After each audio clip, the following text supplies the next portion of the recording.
Muy buenos días, hermanos y hermanas, en este nuevo día, nueva evangelización y la nueva vía o tercera del Espíritu Santo con su servidor, reverendo John Soria o Padre Joaquín del Valle. Nosotros hoy, una vez más, vamos a escuchar la palabra bíblica y litúrgica de Dios, pero al mismo tiempo vamos a encontrar un concepto que une las dos lecturas. La primera tomada de la primera carta de Juan, todos estos días después de la Navidad, después de la Epifanía, muy cercanos al bautismo del Señor, siempre la iglesia nos presenta a la visión del evangelista Juan, que se supone también es el autor de las cartas y que le llamamos el pensamiento juánico. Hoy pues vamos a hablar de un tema muy, no muy común, pero sí muy importante, que se llama testimonio. Ese es el concepto o palabra que une ambas lecturas de hoy. Escuchemos pues de la primera carta de Juan capítulo 5 del 5 al 13 y enseguida escucharemos del evangelista Lucas capítulo 5 del 12 al 16.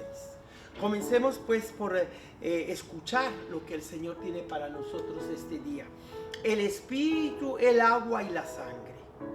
Queridos hijos, ¿quién es el que vence al mundo? Solo el que cree que Jesús es el Hijo de Dios.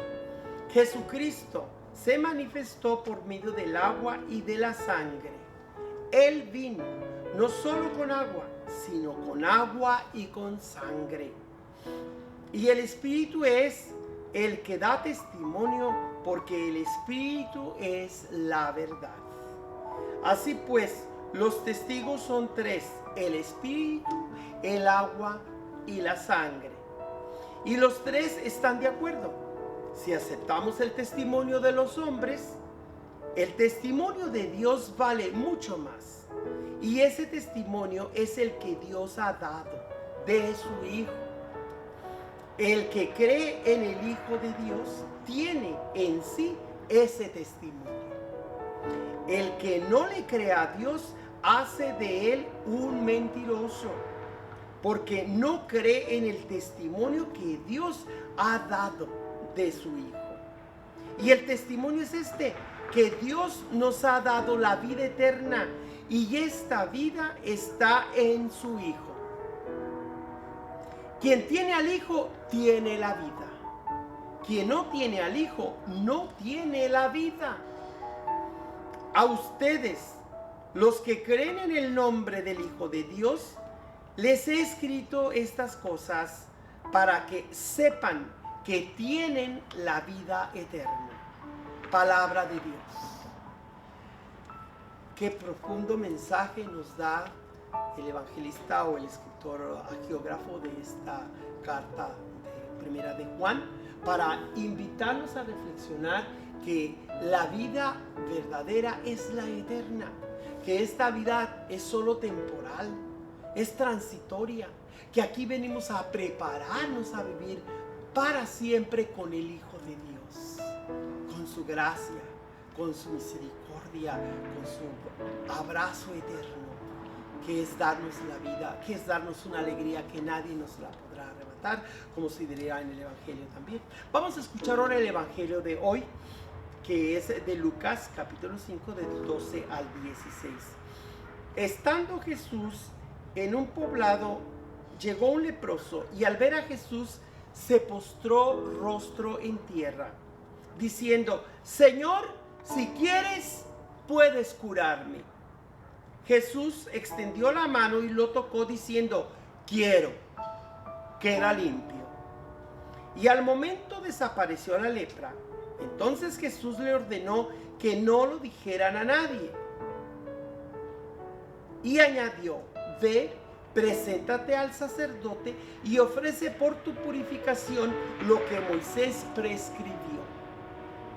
Eso le servirá de testimonio. Y su fama se extendía más y más. Las muchedumbres acudían a oírlo y a ser curados de sus enfermedades. Pero Jesús se retiraba a lugares solitarios para orar. Palabra del Señor. Hermanas y hermanos, en Jesús se nos ha revelado todo el misterio de misterios. lo más grande que podemos imaginar o pensar o sentir, que es la presencia viva y liberadora de Dios. En Jesucristo se nos ha dado esa vida, la vida permanente, la vida que vale la pena vivir por y para ella. Por eso cuando usted y yo se nos invita a creer en Jesucristo, nos preguntamos, ¿y para qué? ¿Qué diferencia hace Jesús en el mundo, en la historia, en la vida, en mi vida? Y la palabra clave para dar respuesta a esa inquietud es el testimonio. Si alguien me da testimonio de que han vivido algo personal, tú una de dos, o le crees a esa persona, al testimonio que te da. En nuestro caso fue Juan Bautista, que públicamente testificó, allí viene el Cordero de Dios. Y también cuando le preguntan, oye, pues el que está ahora bautizando es el que tú señalaste. Ese es otro tema para otro día. Pero Juan no se retracta. Yo vine para dar un testimonio. Y una vez que he dado testimonio del que tenía que venir a este mundo, se acabó mi misión. Por eso, mis hermanas y hermanos, hablemos de la importancia del testimonio con que padres a hijos, a nietos deben dar de la persona de Jesucristo. Usted y yo no vimos físicamente a Jesucristo porque Él vivió hace más de 2000 años. Pero de generación en generación se nos ha dado el testimonio vivo. Es decir, lo que en otro lado llamamos la palabra oral, la tradición viva de la iglesia, pero que ahora le llamamos la transmisión viva del mismo mensaje. La transmisión de la tradición. Y esa tradición es nada más ni nada menos lo que comenzó con el querigma apostólico.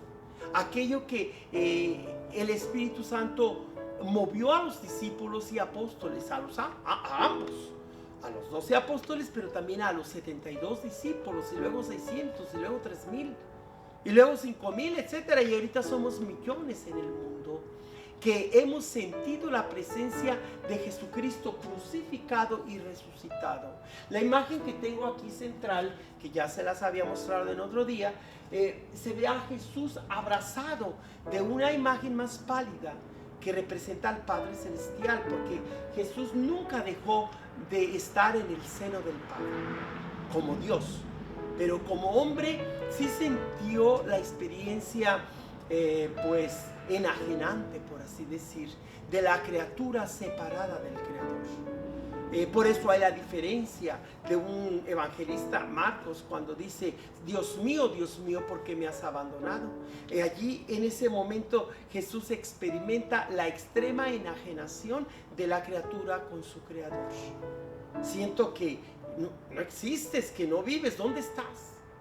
En ese momento más cruento, más difícil, en el que fue crucificado, en el que sufrió la muerte ignominiosa de un condenado, como si fuera el peor de los pecadores o criminales, Jesús siente que Dios no le apoya. Como cada ser humano que siente que Dios no existe, que Dios no le ayuda, que Dios no le escucha. Sin embargo, viene el evangelista Lucas para más o menos balancear o para completar lo que debió haber sido la experiencia de Jesús como el Hijo de Dios. No solamente como hombre verdadero que siente la alienación de la separación entre el Creador y la criatura, o de Dios que parece muy ausente en casos de extrema necesidad y exterminio y crisis. Nosotros también tenemos en Jesús la experiencia de la intimidad, de ese abrazo del Hijo de Dios con el Padre Celestial, y que de ambos se suscita ese círculo que vemos al centro, la paloma que está con una rama de olivo aquí, y al centro ese fuego que los une, que en términos teológicos se llama perigénesis. Un término rarísimo, pero que significa que en Dios hay tres personas bien diferenciadas, muy distintas, pero al mismo tiempo que comparten, sin perder su propia identidad como personas, comparten una misma sustancia, y ese es un tema para otro momento. Pero por hoy quién es testigo o qué importancia tiene el testimonio o cuál es la diferencia pues entre aquellos que hablan de un juicio, de una ley, de un testigo, de un testimonio, de un jurado, de cuál es el crimen o cuál es la inocencia. Todos esos son términos legales que debemos entender que el mundo necesita de la ley para vivir en orden, pero que la ley no es lo máximo, es lo mínimo. Y nosotros como verdaderos seguidores de Jesucristo creemos que Jesucristo es la ley suprema para el cristiano. No la Biblia sola, sino la Biblia como sexta palabra de Dios. Es decir, no las Sagradas Escrituras como palabra escrita de Dios, que es la quinta, sino como ley suprema del comportamiento de los cristianos, de su vida de fe y de su vida moral, de su vida social. Por eso aquí tenemos libros que nos resumen el mensaje del Evangelio. En primer lugar, los documentos del Vaticano II, que después de ese gran evento, gran concilio del año 49, cuando los apóstoles estaban a punto de decidir si se quedaban como una secta, como una de tantas religiones o movimientos en el Imperio Romano, y allí hubiera muerto la iglesia, o si se abrían al Espíritu Santo para ser una iglesia católica universal. Eso quiere decir católico, universal. Y entonces los apóstoles y el Espíritu Santo, allí expresamente se dice en el capítulo 9 de los Hechos de los Apóstoles, nosotros, el Espíritu Santo y nosotros, hemos tomado la decisión de, y allí se habla los parámetros bajo los cuales debe vivir la iglesia pues de los primeros siglos, la iglesia primitiva, ¿verdad? De que debe abrirse no solamente quedar la enseñanza de Jesús entre los círculos de los hermanos de la fe de Moisés, de la fe judía, sino que debe abrirse a los gentiles, a los prosélitos, al mundo entero. Por eso el papel de San Pablo y Bernabé tienen una gran influencia en Pedro y en Santiago, el menor, que es el obispo de la iglesia de Jerusalén, porque Santiago el mayor ya había sido decapitado por Herodes, precisamente en ese año, en el 49. Y después que no sabemos en realidad el dato concreto histórico si todavía estaba Santiago el Mayor o ya no estaba, pero aquí lo importante es que la autoridad apostólica, por eso se llama querigma apostólico, es clara en ese primer concilio de la iglesia. Entonces pues, puede ser que sí hubiera estado todavía Santiago el Mayor, pero aquí el papel de Santiago el Menor, el hermano del Señor, el pariente del Señor, pues es muy importante. Jesús no iba a confiar su obra, su iglesia, en cualquier pelajustán que iba pasando por allí. Preparó a sus discípulos selectos y a quienes llamó apóstoles, y entre los cuales había como 2 o 3 que eran sus hermanos, pues parientes, ¿verdad? Sabemos que no eran hermanos de sangre. Eran parientes de sangre, sí, pero no hermanos físicos, porque aun cuando creció con ellos y el mundo los conocía como los hermanos del Señor, eso significa que Jesús realmente vivió en este mundo. No era una mera idea, sino que era una persona de carne y hueso cuyos hermanos y hermanas eran muy conocidos en Nazaret. Eso significa eso de los hermanos y hermanas de Jesús, que no fue un mero mito, sino, o una idea escurridiza de tantas ideologías y filosofías del mundo greco-romano, sino que fue un hombre histórico que tuvo su madre y su padre y que tuvo a sus hermanos. Ya sabemos que su padre legalmente era José, pero que biológicamente no era el padre de Jesús, sino que fue el Padre Celestial por obra del Espíritu Santo, por ese sí que dio la Santísima Virgen, que el Verbo se hace hombre y aparece entre nosotros como aquel maestro de Galilea, como aquel judío marginal. Y nosotros estamos aquí siendo testigos de que la existencia de Jesucristo fue real y es real y seguirá siendo real mientras haya hombres y mujeres de fe dispuestos a dar testimonio de su nombre, nunca permitiremos que el nombre de Jesús sea olvidado por la historia o por la vida de las diferentes sociedades y culturas, porque Jesús es la persona más encarnada o inculturizada, en el que no hay pueblo o nación o familia o individuo que pueda decir Jesús es alguien que nada que ver con mi forma de pensar o de sentir o de relacionarme con los demás o con mi alma que quiero salvar, porque si hay un hombre en este mundo que nos trae la salvación íntegra o integral, es Jesucristo.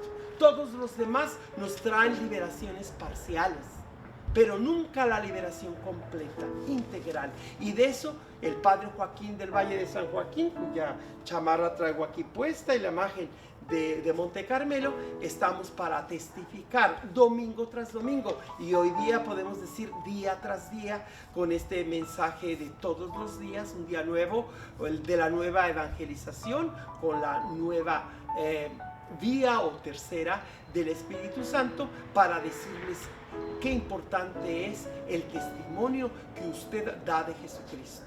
Ojalá que participen físicamente a las iglesias. Les recuerdo que pues no estamos cerrados, pero tampoco encerrados. En Monte Carmelo estamos abiertos para el Evangelio y los sacramentos.